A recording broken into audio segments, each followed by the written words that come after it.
Welcome back to this channel learn at ease Divyanka Sinha. और आज हम करने जा रहे हैं क्लास 9 का एनसीईआरटी बुक का सिविक्स का सेकंड चैप्टर का पार्ट 5। तो आज के वीडियो में हम देखेंगे guiding values of the Indian constitution के आगे में क्या हुआ। इससे पहले के पार्ट्स अगर आपने नहीं देखे हैं तो आप मेरे चैनल पर विज़िट करके देख सकते हैं। तो चलिए स्टार्ट करते हैं आज का video lecture. In this book we shall study the exact provision of the constitution on different subjects. तो इस वक्त हम देखेंगे इस बुक में एग्जैक्ट प्रोविज़न जो था ना कॉन्स्टिट्यूशन का अलग अलग सब्जेक्ट्स पे, मतलब अलग अलग रिलीजन, धर्म वगैरह इन सब पे क्या था। At this stage let us begin by understanding the overall philosophy of what our constitution is all about. और इस जगह पे आकर हम अब देखेंगे पूरी तरीके से ओवरऑल फ़िलॉसफी, मतलब पूरी तरीके से देखेंगे कि कॉन्स्टिट्यूशन जो अभी तक हम समझते आ रहे हैं वो है क्या पूरी तरीके से।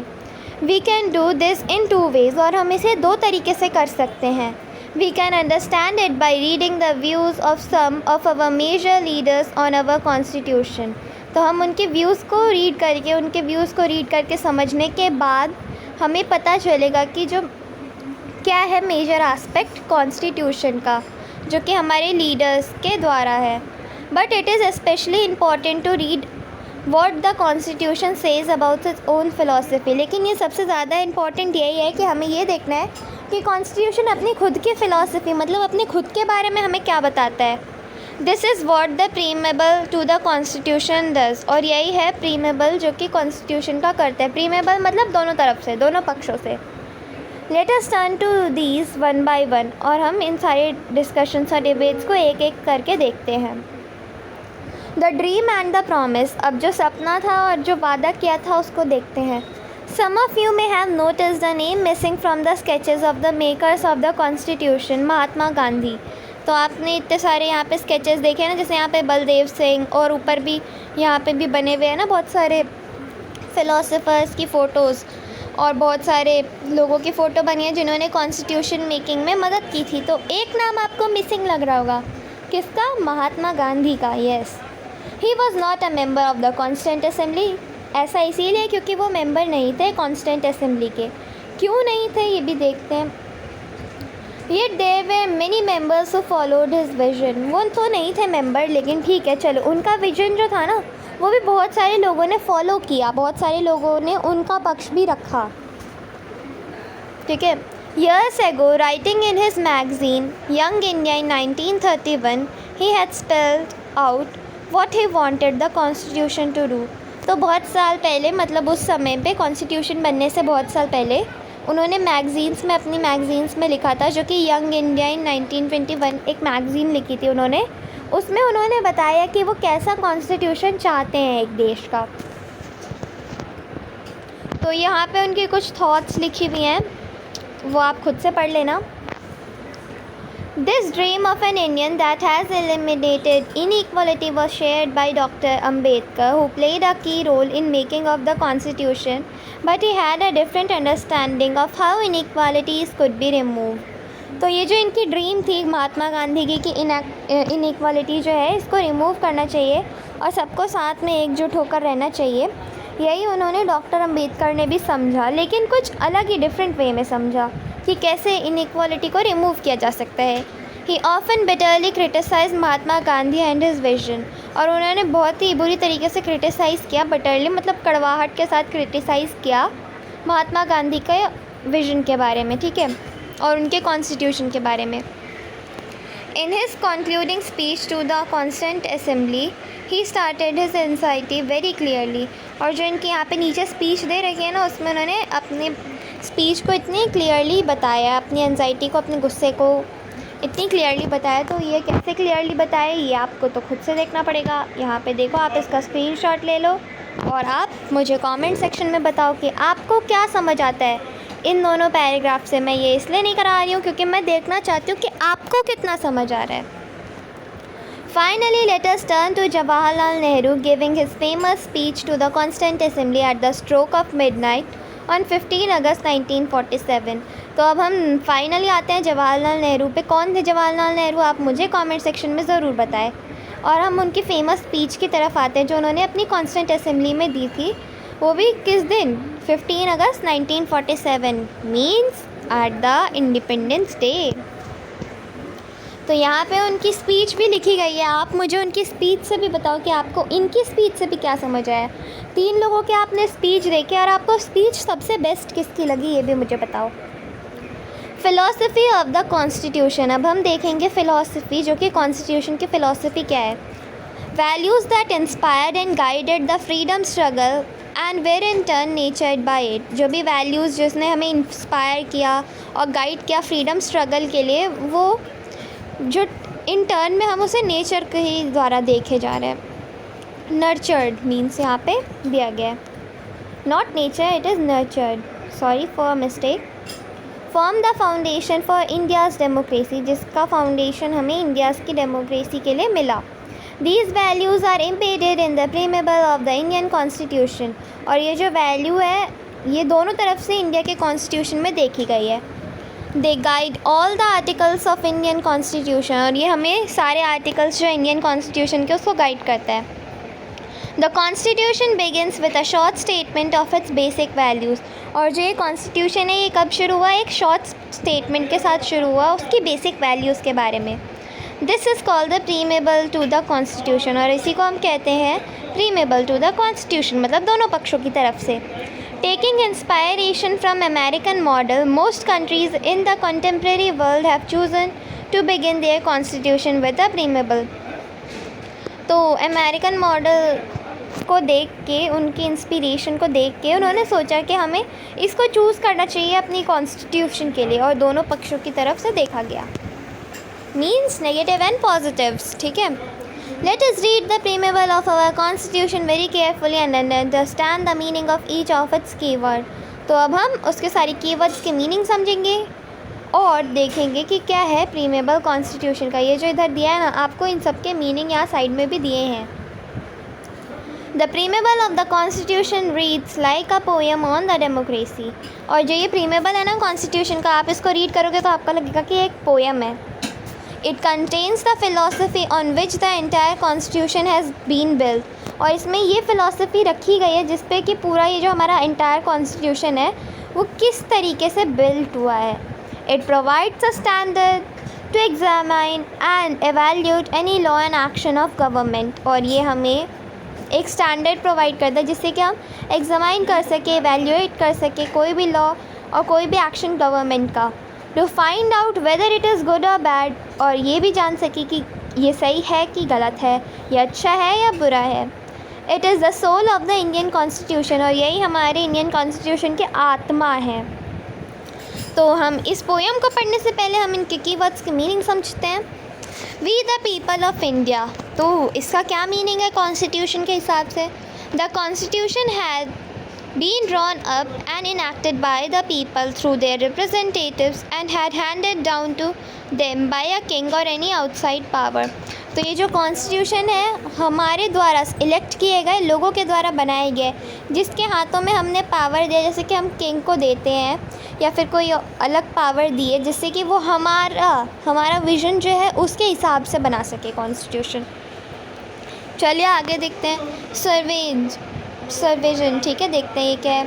People have supreme rights to make decision on internal as well as external matter.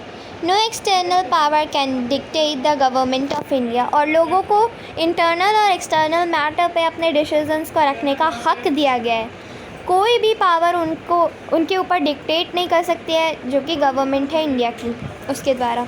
अब देखते हैं सोशलिस्ट का क्या है। Wealth is generated socially and should be shared equally by society. Government should regulate the ownership of land and industry to reduce socio-economic equality. तो ये जो wealth है जो इंडिया की है वो सोशली शेयर की जाएगी पूरी सोसाइटी के बीच, सबके द्वारा ये जनरेट हुई है इक्वली शेयर्स के साथ। और जो गवर्नमेंट है उसको भी रेगुलेट करना चाहिए अपनी ओनरशिप और लैंड को, और ताकि जो इंडस्ट्री है वो रिड्यूस ना हो सोशो इकोनॉमिक इक्वालिटीज़ के कारण। अब देखते हैं सेक्युलर। आपने understanding secularism I think so पढ़ा होगा अपनी पिछली क्लासेस में। तो अब आप भी मुझे कमेंट सेक्शन में बताएं कि आपको इस वर्ड से क्या समझ आता है। तो I am waiting for your comment. अरे अभी तक कमेंट नहीं किया, जल्दी से करो, आई एम जस्ट वेटिंग। तो चलिए मैं ही बताती हूँ। Citizens have complete freedom to follow any religion. सारे जितने भी लोग हैं इंडिया के, सबके पास कंप्लीट फ्रीडम है कि वो कोई भी रिलीजन फॉलो कर सकते हैं। But there is no official religion, लेकिन कोई ऑफिशियल रिलीजन हमने चूज़ नहीं किया है। Government treats all religious believes and practices with equal respect. और जो गवर्नमेंट है इंडिया की सारे रिलीजियस और बिलीव्स को एक साथ इक्वल रिस्पेक्ट देती है। आप देखते हैं हमारे न्यूज़ चैनल्स पे आपको हिंदुओं के त्यौहार भी दिखाए जाते हैं, क्रिश्चियंस के भी, मुस्लिम्स के भी। आपने देखा ईद के भी न्यूज़ आते हैं, जन्माष्टमी, इन सब की न्यूज़ आते हैं ना। तो इसी का मतलब है ये डेमोक्रेटिक। अब हमें डेमोक्रेटिक का मीनिंग तो अच्छे से समझ आना ही चाहिए, क्योंकि हमने पिछले वीडियो में भी, मतलब पिछले चैप्टर में भी डेमोक्रेसी को समझने की बहुत अच्छे से कोशिश की थी। तो आप इसका भी मीनिंग मुझे कमेंट सेक्शन में बताएं। इसका मीनिंग तो मैं नहीं कराने वाली। अरे जल्दी करो कमेंट सेक्शन में, आई एम जस्ट वेटिंग। अभी तक कमेंट नहीं किया, चलो बोल ही दो। आवाज़ नहीं आ रही आप लोगों की मुझ तक, थोड़ा तेज़ बोलो, क्या डल की तरह बोल रहे हो। Yes, now let us do the next one. अब republic means freedom. The head of the state is an elected person and not a hereditary position. और जो हेड है हमारे स्टेट का, वो एक इलेक्टेड पर्सन होना चाहिए, कोई हेरिडेटरी पोजीशन नहीं होनी चाहिए। जैसे कि आपको पता है राजा का बेटा ही राजा बनेगा, ये पहले का चलता था, वो अब नहीं माना जाएगा। Justice, citizens can not be discriminated on the ground of caste, religion and gender. तो हम लोगों को डिस्क्रिमिनेट नहीं कर सकते हैं ग्राउंड ऑफ कास्ट, रिलीजन या फिर जेंडर के आधार पर। Social inequalities have to be reduced. और सोशल इनएक्वालिटीज़ को हमें रिड्यूस करना चाहिए। Government should work for the welfare of all, specially the disadvantaged group. और गवर्नमेंट को सबके वेलफेयर के लिए मेहनत करनी चाहिए, ज़्यादातर उनके लिए जो कि जिनके पास एडवांटेज नहीं है, डिसएडवांटेज ग्रुप है, मीन्स गरीब लोग या फिर जिनको फ़ायदा नहीं हो रहा है उनको। लिबर्टी देखते हैं अब क्या है। There are no unreasonable restriction on the citizen in what they think, how they wish to express their thoughts and the way they wish to follow up their actions, thoughts in action। तो इस पे भी कोई restrictions नहीं होना चाहिए। Equality, now we come to the best point, that is about equality। We have always started reading the civics from the word equality, equality, equality. We have always read it, we need equality। Then what is the true meaning of equality according to the constitution? All are equal before the law, we know that। The traditional social inequalities have to be ended। जो भी traditional social inequalities हैं उन सबको हमें क्या करना चाहिए, ख़त्म। The government should ensure equal opportunities for all। और गवर्नमेंट को इक्वल अपॉर्चुनिटी को इंश्योर करना चाहिए सबके लिए। अब हम देखेंगे फ्रैटर्निटी। यू विल से ये वर्ड तो हमने कभी नहीं सुना, तो चलिए देखते हैं कि इसका क्या मीनिंग होता है। All of us should behave as we are members of the same family. हमें वैसा ही बिहेव करना चाहिए जैसे कि हम हैं एक ही फैमिली के हैं। No one should treat a fellow citizen as inferior. और किसी को भी एक फेलो सिटीज़न को अपने से कम नहीं समझना चाहिए। तो इसी के साथ हमने इसके बेसिक मीनिंग्स तो देख ही लिए हैं। और इसके बाद ये जो है, ये पूरा ये जो इनकी थॉट है कॉन्स्टिट्यूशन की, ये अब आपको खुद से करना होगा। मैंने आपको इसके बेसिक नियम सिखा दिए हैं, बेसिक मीनिंग्स बता दिए। तो अब I am pretty sure that you will have no doubts in this paragraph. तो चलिए आगे बढ़ते हैं। Institutional design. अभी तक हमने कॉन्स्टिट्यूशनल डिज़ाइन पढ़ा था, अब हम देखेंगे इंस्टीट्यूशनल डिज़ाइन क्या होता है, इसका मीनिंग ये हम इसी पैराग्राफ में जानेंगे।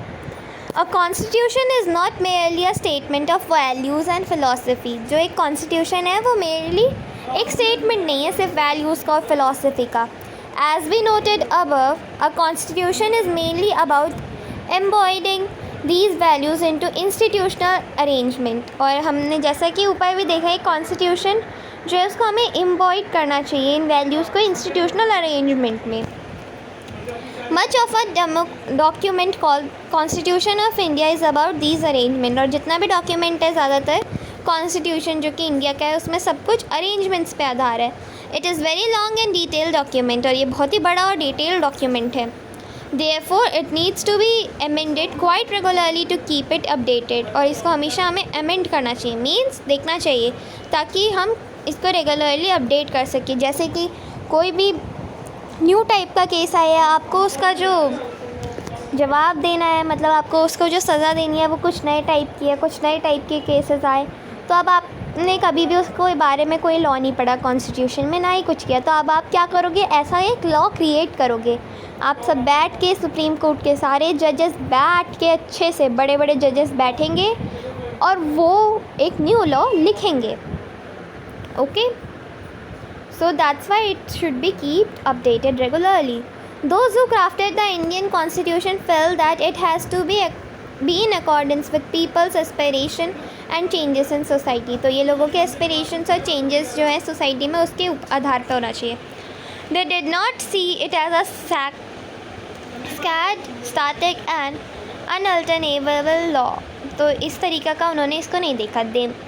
So they made provisions to incorporate changes from time to time। इसलिए उन्होंने एक provisions बनाए जिससे कि हम टाइम टू टाइम इसमें इनकॉर्पोरेट चेंजेस ला सकें। These changes are called constitutional amendments, और इनको हम क्या कहते हैं, कॉन्स्टिट्यूशनल अमेंडमेंट्स। ठीक है, क्या मीनिंग होता है इसका, इसमें जो भी हम चेंज करते हैं कॉन्स्टिट्यूशन में सुप्रीम लेजिस्लेटिव के द्वारा जो कंट्री में है उसको ही कहते हैं हम ये।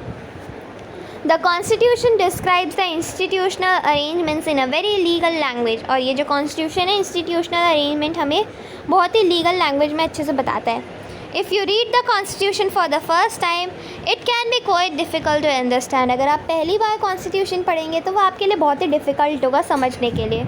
Yet the basic institutional design is not very difficult to understand, लेकिन फिर भी जो बेसिक इंस्टीट्यूशनल डिज़ाइन है वो उतना ज़्यादा डिफ़िकल्ट नहीं होगा आपके लिए समझने के लिए। जैसे कि इक्वालिटी, रिलीजन के लिए इक्वालिटी, सोशलिज़म, सेक्युलरिज़म, ये सारी चीज़ें आपको इम्पॉर्टेंट तो लगेंगी, आपको इतनी मुश्किल नहीं लगेंगी जितने कि कुछ बड़े बड़े लॉज लगेंगे। Okay, like any constitution the Indian constitution lays down a procedure for choosing person to govern the country, और इंडियन कॉन्स्टिट्यूशन में भी ऐसा ही एक प्रोसीजर होता है जिसमें हम चूज़ करते हैं उस इंसान को जो कि गवर्न करेगा कंट्री को।